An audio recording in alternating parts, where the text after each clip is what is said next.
Suatu hari, ketika Muhammad kecil sedang bermain bersama teman-temannya, malaikat Jibril datang menghampirinya. Dengan penuh kelembutan, Jibril membaringkan Muhammad kecil, lalu membelah dadanya dan mengeluarkan hatinya. Dari hati itu, Jibril mengambil sesuatu yang ia sebut sebagai bagian yang tidak baik, kemudian mencuci hati Muhammad dengan air zam-zam dalam sebuah bejana emas hingga bersih, lalu mengembalikannya ke tempatnya semula.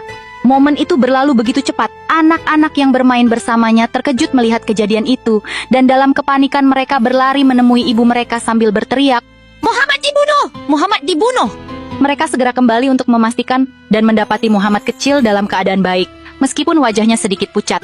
Peristiwa ini membuat Halimah, ibu susu Muhammad, merasa khawatir. Setelah mempertimbangkan keselamatan Muhammad, Halimah akhirnya memutuskan untuk mengembalikan beliau kepada ibunya di Mekkah, agar dapat hidup dalam pengawasan keluarganya.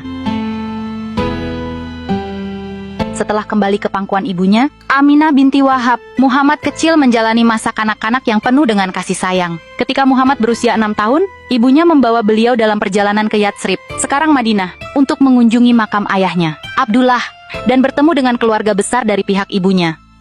Di perjalanan pulang dari Yatsrib di suatu tempat bernama Abwa, Aminah jatuh sakit dan meninggal dunia, meninggalkan Muhammad kecil dalam keadaan yatim piatu. Setelah kejadian ini, Muhammad kecil dibawa pulang ke Mekah oleh pelayan ibunya, Ummu Aiman, dan kemudian dirawat oleh kakeknya, Abdul Muthalib.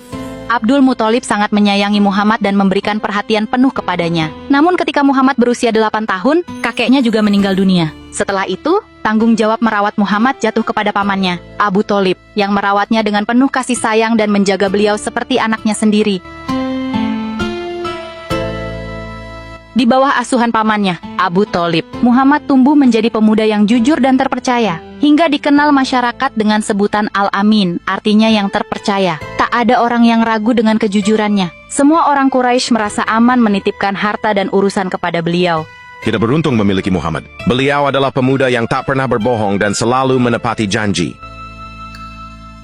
Pada usia remaja, Muhammad mulai ikut berdagang bersama pamannya Abu Thalib. Ketika itu, Abu Thalib, yang dikenal sebagai salah satu pemuka Quraisy, memiliki keterbatasan ekonomi, namun tetap berusaha merawat keponakannya dengan sebaik mungkin. Menyadari hal ini, Muhammad yang memiliki semangat membantu, sering mendampingi pamannya dalam perjalanan dagang.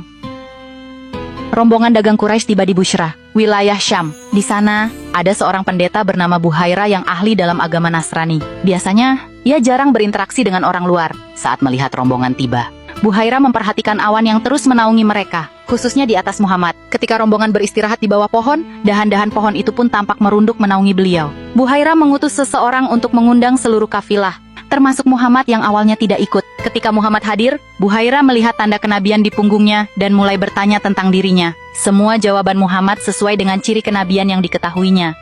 Buhaira lalu mendekati Abu Thalib dan mengingatkan, "Jaga anak ini dan segera bawa dia pulang ke negerimu. Anak ini memiliki masa depan yang agung dan bisa menjadi sasaran keburukan jika diketahui banyak orang."